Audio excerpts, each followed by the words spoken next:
Chapter 20. The Hostages. Once they were through the doors and into the building, Shearman led the two harpies and the Minotaur along a short corridor. Normally this corridor would lead all the way to the main meeting hall, but there were also a couple of rooms off to the side of the hall. One of these had until recently been the mayor's office. Reyes was surprised that there was no one on guard duty actually inside the building. No one was standing guard immediately outside the mayor's office to ask them their business, and Shearman just let himself straight in. The mayor's office was a poky little room, and there was nothing more than a thin wooden door to keep it separate from the rest of the building. It was about the same size as Reyes' father's study back at the castle. It was so small that there was barely enough room for the four of them to fit inside the room together, especially as they were wedged between two desks. All over the office was evidence of the previous occupants. There were a number of small discoloured squares on the walls where pictures had once hung, and the largest of these discoloured squares was on the wall just behind what had once been the mayor's desk. Whatever it was that had been hanging there, it had dominated most of that wall. On the floor to the left of the desk lay a pile of things that looked as if they had, until recently, been sitting on top of the desk. It was as if someone had just brushed everything off of the desk and onto the floor. Mostly, it was a pile of papers, but there were a few of the mayor's personal effects mixed in. Strangely enough, the second desk, which had no doubt belonged to the mayor's secretary, was still covered with papers and personal accoutrements. It seemed clear that no one had yet claimed the use of that desk for themselves. The commanding officer of the occupying forces of Fastbrook was fast asleep behind the mayor's desk. He had balanced a chair on its two rearmost legs and leant it back against the wall, with his feet resting on top of the mayor's desk. The insignia on his uniform told Reyes that the elf bore the rank of Drakeman. Shearman had a strange, almost resigned look on his face as he approached the desk of his superior. "Sir?" The Drakeman seemed to rouse slowly. He opened one eye at first and then the other. He looked straight at his subordinate and then each of the others in turn, as if he wasn't too sure what he was looking at. Finally he toppled the chair back onto all four legs and in a rather bleary voice said, "What?" "I found these three in the Shearman started to say. Fine, the Drakeman replied tiredly, waving an arm dismissively. "Stick them in a cell in the custodian's house with the other hostages, and we'll execute them all tomorrow." "Sir, I don't think you understand. They aren't prisoners," Shearman did his best to explain. "They're allies." "Look," the commanding officer stood up angrily. "I don't care who they are. I have far too much work to do right now to be bothered with minor details such as this. Just do with them whatever you think is suitable, and leave me alone."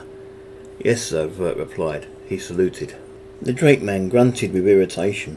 He sat back down on the chair and leaned it lightly back against the wall. Then he said, "Do not disturb me again unless it's urgent. Do you understand?" Yes, sir," Shearman replied. He turned and led the way back out the office. It didn't take them long to retrace their steps back to the street. As they did so, the chargeman tried to reassure them. "Don't worry, I'm not about to put you in the custodian's house. I'm sure we can find you a couple of bunks with a peasant somewhere." "What was that about hostages?" Reyes asked. The chargeman commented. "Oh, you remember me telling you that two of our soldiers were killed when a small group of humans escaped from the village earlier? Well, we took some hostages in reprisal, 5 for each elf killed. Tomorrow morning the entire village will be forced to watch as we behead them. An example to the other villagers," Reyes said. "Let them see the penalty for acting against the Imperial Elven forces." "That sort of thing," the chargeman agreed, "yes." "I see," Reyes commented. He was silent, deep in thought for a couple of seconds before he suggested, "Maybe you should take us over to the custodian's house after all." "You want to be locked up?" Shearman commented, surprised. No, Reyes replied. "I'd like to have a look at these hostages. I've never actually seen a human before. It might be nice to get an idea of what they look like. Besides, I think we can have a good time mocking them, letting them know what's waiting for them in the morning. Things like that." The chargeman laughed. "I don't think you'll get very far. Not one of them seems to understand a word we say." "I'll manage," Reyes told him. "I can often find a way to make myself understood." "As you wish then," Shearman agreed. They crossed the street towards the custodian's house. As they walked, Gaggara asked a question. She asked it so casually it looked as if she didn't really care too much about the answer, but was just making conversation. "How many soldiers does it take to keep a place like this under control?" Reyes couldn't help feeling proud of his girlfriend. This was a question he had wanted to ask himself. It would be nice to know the actual strength of the opposition. but he hadn't been able to think of a way to pose the question that hadn't actually sounded like he was up to something. "It all depends on the size of the village," Chargeman Vert replied. "Sometimes a couple of 100 soldiers are needed to placate a village, if the village is large enough." "What about this one?" Gaggara asked. "We have 36 soldiers here," the Chargeman replied, "including myself and the Drake men." "That should be plenty. There are barely 100 people to watch over." "That should be plenty," Gaggara agreed. "You probably only need so many because your soldiers need to sleep occasionally." "Quite so," the Chargeman affirmed. "So," Gaggara asked, "that leads me to the obvious question. How many soldiers are currently on duty?" Chargeman Vert gave Gaggara a rather strange look. "Why do you want to know that?" "That's it," Reyes thought. "She's pushed it too far." Gaggara shrugged her shoulders and said, "I'm just interested. You wouldn't want everyone up all the time. So I was just wondering what fraction would be spending the night awake." "About 1 in 4, Chargeman Vert replied uneasily. "We have an extra man on duty tonight, though. Someone has to watch over the hostages." The custodian's house was a wide, squat, one-storey brick building with a flat-tiled roof. It was easily recognisable from across the street because there were still bars on every one of the windows. Light was currently emanating from those windows. The hostages hadn't yet been allowed to bed down for the night. "Are you sure you want to do this?" the chargeman asked as they reached the doors to the building. His hand grasped the door handle, but he hesitated before opening it. "I'm sure," Reyes replied. "Very well," the chargeman declared. He turned the handle and opened the door for them. The chargeman led the way into the building, followed close behind by the other three. Orsa brought up the rear, hesitating before he followed the others into the building. He seemed a little confused as to why Reyes would want anything to do with this place. A normal custodian's house was divided into 2 halves. There was a half with the cells, where the custodian would incarcerate the prisoners for a short period of time, and there was a half where the custodian could sleep and prepare his meals. A kind of small home away from home. The custodian's house in Fastbrook was no exception. The door led into the first part of the building. There was a desk here located just to the side of the door where the custodian could fill out any paperwork regarding the criminals he had caught. At the moment, an elf was sitting behind the desk and was in a pose that greatly resembled how they had found the drakeman in the mayor's office, right down to his feet resting on top of the desk. There were also 2 cells here, a standard number for a village even twice this size. They were located on the wall furthest from the door. These cells were intended for single occupancy. Each had only the 1 bed, but there were currently 6 prisoners in the cell to the right and 5 more in the cell to the left. "Oh, great," one of the prisoners muttered. The speaker was a man who looked middle-aged, maybe in his early 50s. "Now we have harpies and minotaurs in the town." "I thought you said 10 hostages," Reyes commented. "I see 11 in the cells." "Yes," the chargeman agreed. He slapped the guard hard, prompting the latter to stand up and offer a salute. "There was some poor soul in the stocks when we arrived, a soldier in the uniform of the moth. We have no idea who he was or why he was here. There seemed to be no other soldiers in the area, at least no one came to rescue the villagers when we arrived. We assume he was probably just some deserter trying to make his way south when he was caught in this village. Anyway, we plan to execute him with the others tomorrow morning." Reyes approached the cage casually and began to look for the soldier in question. As he did so, he could hear the guard and the chargeman talking between themselves about what exactly the harpies and the minotaur were doing there. It was a hard search. The man was still in his uniform, but far from being the nice, bright, shiny uniform that Reyes was used to seeing, the man was covered in any number of stains from rotten fruit and vegetables. They had darkened the man's uniform and had given it a strange pattern that didn't belong. It was clearly the livery of the moth under all those stains, and what was more, he bore the insignia of a messenger. Reyes could only assume that this was the poor soul that Tyr had sent to evacuate the village. While he was there, Reyes also looked over the other prisoners in the cells. The elves had been quite indiscriminate in their selection of hostages. They had just chosen 10 people totally at random, without any consideration for gender, age, ability, or anything else. It was quite heart-wrenching for Reyes to see that one of the prisoners in the cell to the left was a young girl who could be no older than 3 or 4. The same cell also held another little girl, slightly older. She was probably somewhere around 7 or 8, but definitely younger than 10. Moving up in years, the cell also contained a man and woman in their late 20s, by the look of how they cowered at the back of the cell, holding on to each other as they watched Reyes' every movement. It wasn't a large leap to think that they were a couple. The last two in the cell to the left also seemed to be a couple. They looked to be in their late 60s, and sat together on the cell's only bed. The man had lost his leg at some time during his life, and had had it replaced by a wooden one. Then there was the cell to the right. This was the cell that contained both the soldier and the middle-aged man who had spoken when Reyes had first entered the custodian's house. There were also 3 other occupants, a young boy of about 7, a young girl of maybe 10 or 11, and a young woman of 15 or 16. All 3 of them were cowering towards the back of the cell, and the young boy was crying and being comforted by the young woman.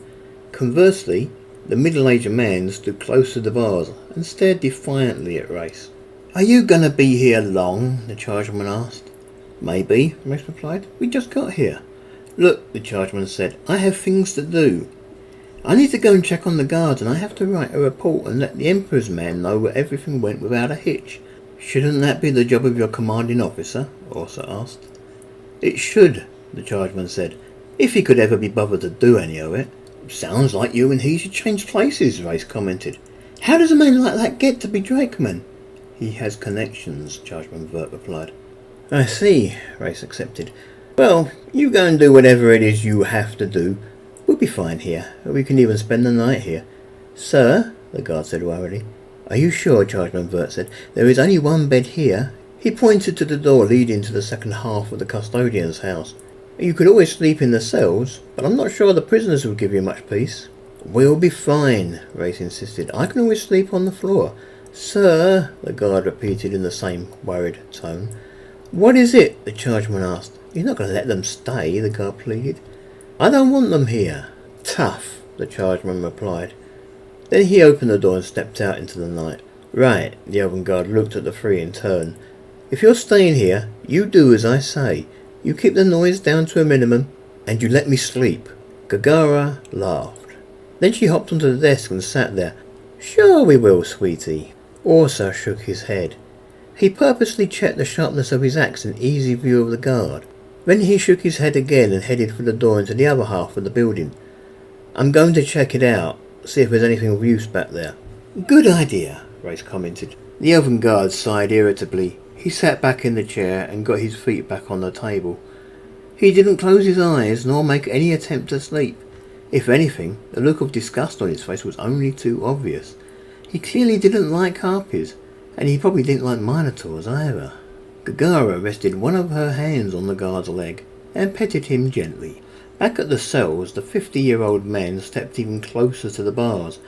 There was a look of disgust on his face as he stared at Reyes. Then he said, "Why don't you throw some clothes on, you disgusting beast? Both of you. Can't you see?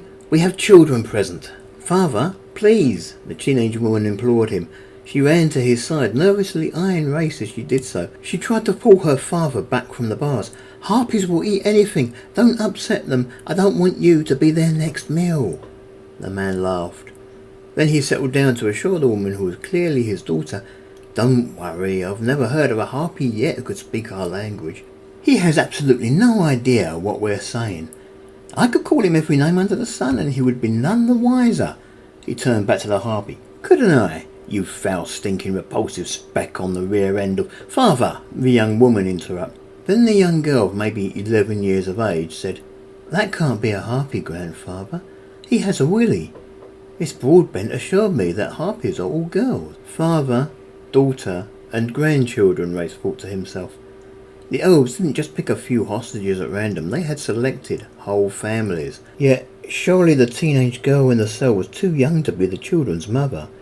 The couple in the other cell, on the other hand— "Don't use that word, dear," the teenage woman chastised. "Well then, it looks like Miss Broadbent was wrong," the grandfather commented sternly. He peered defiantly through the bars at Reyes. "You are a harpy, aren't you, you revolting creature?" Reyes eyed the man for a moment as if he didn't understand. He tilted his head to the side slightly, as he had seen other members of his race do on occasion when considering how to answer.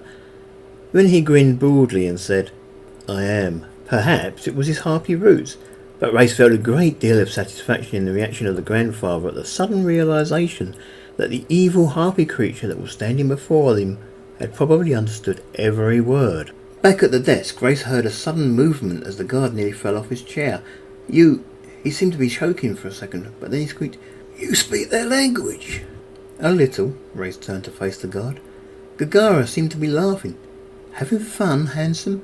My commander will be pleased, the guard said. We need someone who can communicate with these people. We aren't going to be staying that long, Reyes replied. We have to leave early tomorrow at the latest. That's a shame, the guard replied. Reyes turned his attention back to the cell, his eyes finding the soldier. He was currently sitting on the side of the bed watching the grandfather and his daughter with detached interest. You. Won't be you in the stocks. The soldier looked up at Reyes and then back at the floor. He said nothing. Reyes looked at the young woman and then in a more matter-of-fact tone asked, why was he in the stocks? It was a few days ago, she started. Tell it nothing, the grandfather interrupted angrily. The girl continued regardless. He came, trying to warn us that the elves were coming. He told us we needed to evacuate our village and flee. But with the wedding of our beautiful Lady Jenny almost on top of us, we refused to leave. You see, we had spent months preparing for the big event. All manner of lovely foodstuffs had been prepared specially for the big day.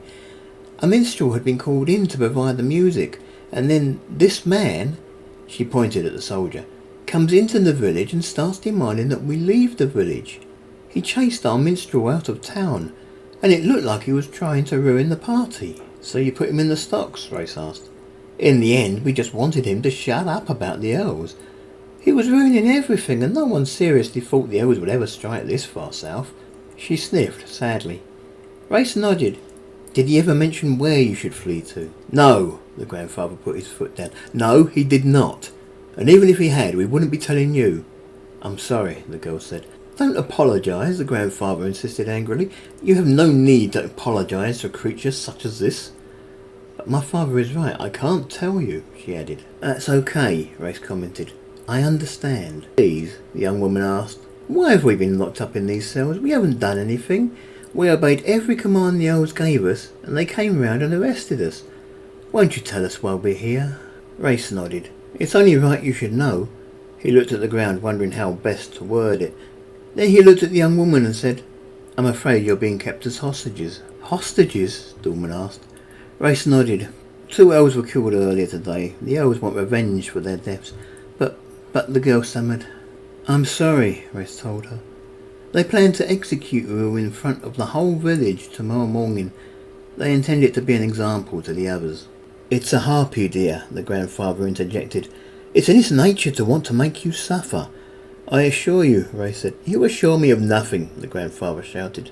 Telling my daughter and my grandchildren that they're all going to die in the morning. Just who do you think you are? He put an arm around his daughter and held her tightly. Don't worry, dear. I expect once the elves are satisfied that we had nothing to do with the deaths of their comrades, they'll let us go. No, they won't. The soldier got up and walked over to where the others were standing.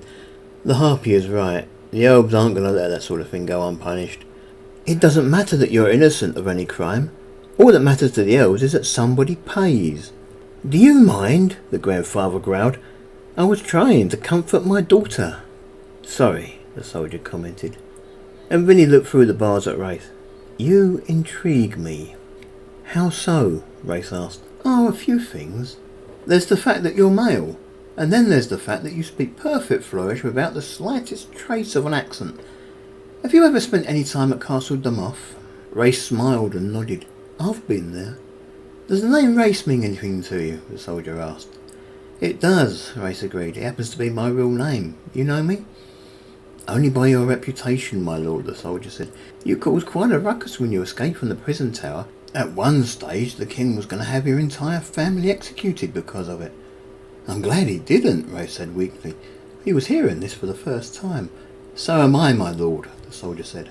What is this? The grandfather growled. Why are you treating him like an old friend? Reyes, the soldier introduced him.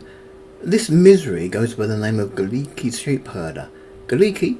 This is Reyes Damoth, adopted son of Duke Grunhay Damoth and brother of our current duke. You're kidding me, Galiki exclaimed.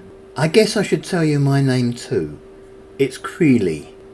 Then he explained things to Galiki. I guess I only really found out about his existence after he had left the castle. He was one of the old duke's best kept secrets. That secret was revealed in front of every noble in the land at Jenny's engagement party. One of the king's archmages saw through the illusion that made him look human. The king sentenced him to death. Best thing for him and his ilk, Galiki commented. But by morning he was gone, Creeley said. Most tend to assume that he was rescued by other members of the Demoth family, especially by his sister Jenny, with whom he shared a very special rapport, by all accounts. So the whole castle knew? Reyes asked. You don't have someone changed from human to harpy in front of a load of castle servants and not expect word to get around, Creeley said. I guess not, Reyes agreed. Can we trust you, Reyes? Who are your friends, the female and the Minotaur? Creeley asked. Reyes glanced round at his girlfriend. She still sat on the edge of the desk but seemed to be quite bored and was looking around the small room for something to look at. When she noticed Reyes looking her way, she looked up and smiled. The female is called Gaggara. He offered her a smile and then looked back to the soldier. She's my girlfriend. She has no love for the elves. Her mother was killed at the direct order of the Emperor. I would trust her with my life. Assuming we trust you, Galiki muttered. The Minotaur goes by the name Orsa. He was a member of the Elven invasion forces, but after his part in one of the battles he was locked in a cage. His own commanding officer tried to sell him into slavery. Neither of them has any love for the elves. You're sure we can trust them? Creeley asked. I'm sure I can trust them, Reyes replied. Can you help us? Galiki's daughter pleaded to Reyes. I can help you, Reyes replied, but you need to be willing to trust me. Trust you? I'm not sure I can trust a harpy, the daughter commented. When you are set free, I need you to take the three of us with you, Reyes said. Nothing doing, Galiki refused. It's not your call, Creeley replied. Only I know where the hiding place is. You don't plan to tell him. He's a harpy. How can you even think of helping a harpy? I'm not, Creeley replied. I'm thinking of helping the son of the old Duke. Gah, Galiki grumbled. Suppose he really was the Duke's son for a moment. Then surely, even the lowest of creatures with such noble blood wouldn't be demanding payment for a good deed such as freeing us from this cell.